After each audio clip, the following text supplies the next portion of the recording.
गुरु बिन भवन तरह न कोई, ज्यों बिरंच शंकर सम होई। अर्थात कोई भगवान शंकर के समान हो, चाहे वो ब्रह्मा जी के समान हो, जब तक उस पर गुरु की कृपा नहीं होगी तब तक वो संसार से तर नहीं सकता है। गोस्वामी तुलसीदास जी ने साफ साफ लिखा हुआ है कि गुरु बिन भवन तरह न कोई, ज्यों बिरंच शंकर सम होई। तो गुरु का दर्जा जो दिया गया ना, वो सबसे बड़ा दर्जा दिया गया है। तो वही देवताओं के गुरु देव गुरु बृहस्पति आपके लगन भाव उस पर 11 मार्च को वक्रीय से मार्गीय अवस्था में होने जा रहे हैं। अर्थात देव गुरु बृहस्पति की सीधी चाल आपके जीवन पर चलने जा रही है। 2 जून तक ये चाल चलेगी और 2 जून के बाद में देवगुरु बृहस्पति आपके लगन भाव से निकलकर आपके धन भाव पर आ जाएंगे। यानी कि 12 वर्षों के बाद में ये एक चांसेस आपके लिए गोल्डन चांसेस आ रहा है।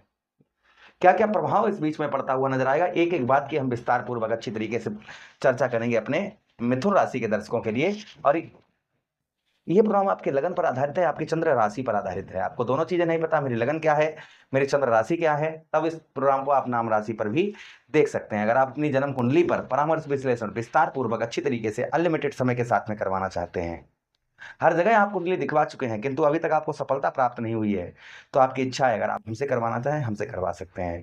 प्रोग्राम में आगे बढ़ने से पहले प्रभु से निवेदन, भगवान से एक ही विनती करना चाहूंगा, जो भी दर्शक हमारे देख रहे हैं उनके जीवन पर जो भी कष्ट परेशानी है, प्रभु उन सारी कष्ट परेशानियों को दूर करें।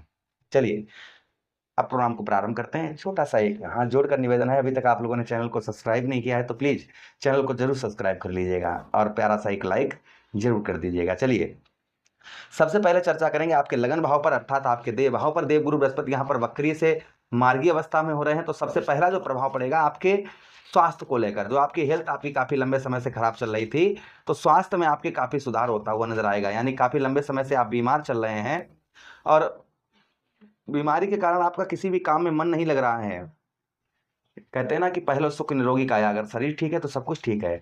तो जो आप हेल्थ इशू आपका चल रहा था, शरीर से कष्ट परेशानियां आपकी चल रही थी, वह आपकी दूर होती हुई नजर आएंगी। साथ ही साथ में भूमि का सुख आपको प्राप्त होता हुआ नजर आएगा।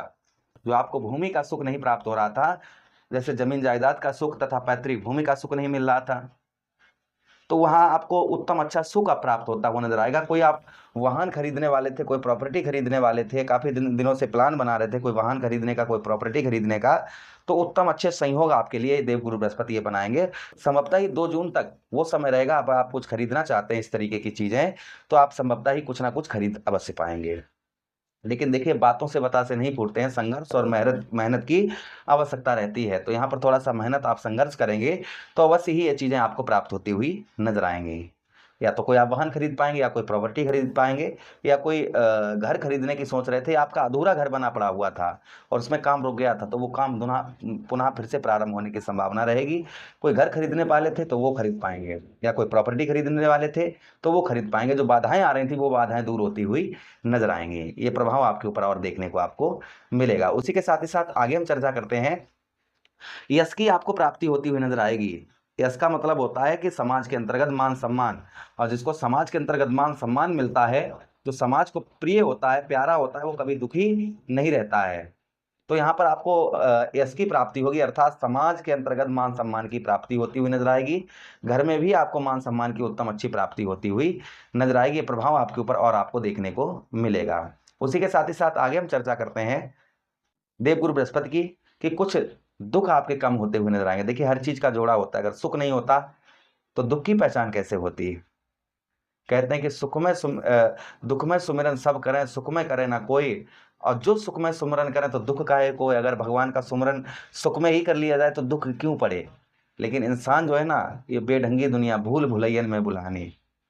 तो ये जो संसार है ना, वो जब दुख पड़ता है तभी भगवान को याद करता है, तभी वो उपाय करता है। और जब तक सुख सुख रहता है, अगर आप सुख में ही उपाय कर लें तो दुख कहाँ से आए। चलिए वो छोड़िए उस बात को, मेन टॉपिक पर आते हैं। वहीं पर देवगुरु बृहस्पति के पास में दृष्टियां भी हैं। कौन कौन सी दृष्टि हैं देवगुरु बृहस्पति के पास में? पंचम दृष्टि है, सप्तम दृष्टि है और नवम दृष्टि है, 3 दृष्टियां हैं। तो पंचम भाव से आपके 5th हाउस को देखेंगे, अर्थात पंचम भाव को ही देवगुरु बृहस्पति देखेंगे। अब देवगुरु बृहस्पति के पंचम भाव देखने से आपको क्या लाभ होगा? यहाँ पर संतान का सुख। देखिए संतान के कारक ही देवगुरु बृहस्पति होते हैं, तो संतान का उत्तम अच्छा सुख आपको प्राप्त होता हुआ नजर आएगा। बच्चे आपकी बात को नहीं मान रहे थे, अलग रास्ते पर चल रहे थे, व्यर्थ का खर्च कर रहे थे, तो ये सारी चीजें दूर होती हुई नजर आएंगी और संतान का उत्तम अच्छा सुख आपको इस बीच में प्राप्त होता हुआ नजर आएगा। दूसरी चीज, जो लोग शादी से पहले प्रेम करते हैं, उनके प्रेम संबंधों में जो परेशानियां आ रही थी, वो परेशानियां आपकी दूर होती हुई नजर आएंगी। ये भी प्रभाव आपके ऊपर संभवतः ही आपको देखने को और आपको मिलेगा। उसी के साथ ही साथ आगे हम चर्चा करते हैं, आपके एग्जाम वगैरह हैं, बहुत अच्छे जाने वाले हैं, एग्जाम वगैरह आपके हैं इस बीच में, तो एग्जाम आपके उत्तम अच्छे जाएंगे। एग्जाम के साथ ही साथ में पढ़ाई में भी आपका काफी उत्तम अच्छा मन लगता हुआ नजर आएगा। जो आपका पढ़ाई लिखाई में मन नहीं लग रहा था, आपका पढ़ाई से संबंधित उत्तम अच्छा मन लगता हुआ इस बीच में नजर आएगा। ये भी प्रभाव आपके ऊपर संभवतः ही आपको देखने को मिलेगा। उसी के साथ ही साथ आगे हम चर्चा करते हैं, जो आगे और प्रभाव आपके ऊपर आपको देखने को मिलेगा, आपके पंचम भाव पर। यहाँ पर पेट से संबंधित कोई एसिडिटी, गैस, इन चीजों की शिकायत चल रही थी, तो ये भी आपकी 11 मार्च के बाद में कम से कम होती हुई नजर आएगी। देवगुरु बृहस्पति के पास में एक और दृष्टि है, कौन सी दृष्टि है? सप्तम दृष्टि। सप्तम दृष्टि से आपके कौन से भाव? आपके सप्तम भाव को देखेंगे और देख रहे हैं, अभी तक वक्री अर्थात उल्टी चाल चल रहे थे, अब सीधी चाल चलेंगे तो दाम्पत्य वैवाहिक जीवन में जो आपके परेशानियां आ रही थी, आपका दाम्पत्य वैवाहिक जीवन आपका खराब चल रहा था, वह वैवाहिक जीवन, दाम्पत्य जीवन में सुधार होता हुआ नजर आएगा। डिवोर्स तक का अगर आपका नंबर आ गया है और बहुत ज्यादा छोटी छोटी बातों पर बहुत ज्यादा लड़ाई झगड़े होते हैं, तो ये संभवतः ही आपके दूर होते हुए इस बीच में नजर आएंगे। ये भी प्रभाव आपके ऊपर संभवतः ही आपको देखने को मिलेगा। उसी के साथ ही साथ आगे हम चर्चा करते हैं, जो आगे और प्रभाव देखने को मिलेगा, आपके व्यवसाय और व्यापार के संबंधित, आपके व्यवसाय और व्यापार में काफी लाभ देवगुरु बृहस्पति आपको बढ़ाते हुए नजर आएगा। व्यवसाय और व्यापार के साथ ही साथ में आपका मनोबल बढ़ता हुआ नजर आएगा तथा सुखों की आपको प्राप्ति होती हुई नजर आएगी। आपका मनोबल भी बढ़ता हुआ नजर आएगा और सुखों की भी आपके वृद्धि होती हुई नजर आएगी।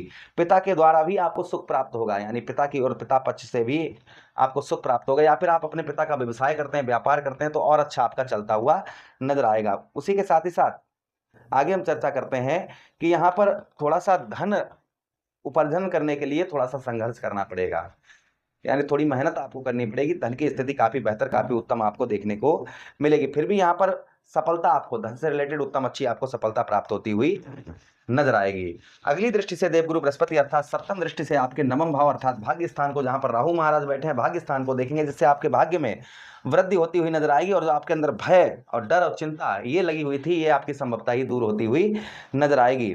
यहाँ पर भाग्य के द्वारा आपको उत्तम अच्छा लाभ भी प्राप्त होता हुआ नजर आएगा। आप व्यवसाय करते हैं, बिजनेस करते हैं, नौकरी करते हैं, कुछ भी करते हैं जिसमें कोई भी लाभ यानी कोई भी बचत नहीं कर पा रहे थे, तो वह बचत करते हुए नजर आएंगे। तो ये प्रभाव किसी पर ज्यादा हो सकता है, किसी पर कम हो सकता है। जिस तरीके से आपकी कुंडली में देवगुरु बृहस्पति बैठे होंगे, ये गोचर है, जो जनरल होता है, सबके लिए होता है, तो एक जैसा प्रभाव सभी पर पड़ नहीं सकता है, तो किसी पर ज्यादा होगा, किसी पर कम होगा, लेकिन प्रभाव ये पड़ते हुए अवश्य ही नजर आएंगे।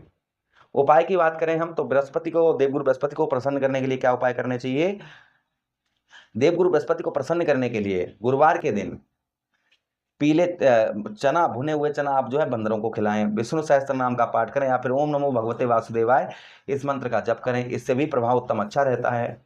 साथ ही साथ भगवान श्री कृष्ण की आराधना करें, भगवान श्री हरि के मंदिर पर या भगवान श्री कृष्ण के मंदिर पर जाना प्रारंभ कर दें, थोड़ी देर वहां पर बैठकर समय बिताना प्रारंभ कर दें, आपकी बुद्धि भी अच्छी कार्य करेगी और जो भी हमने आपको लाभ बताए हैं, ये सारे लाभ भी आपको प्राप्त होते हुए नजर आएंगे। आशा कर रहे हैं प्रोग्राम काफी अच्छा लगा होगा। लगा है तो लाइक कर दीजिए, चैनल को सब्सक्राइब कर दीजिए, यह प्रोग्राम अपने मित्र के पास शेयर कर दीजिए, मैं आदेश दीजिएगा। राधे राधे, हरे कृष्णा।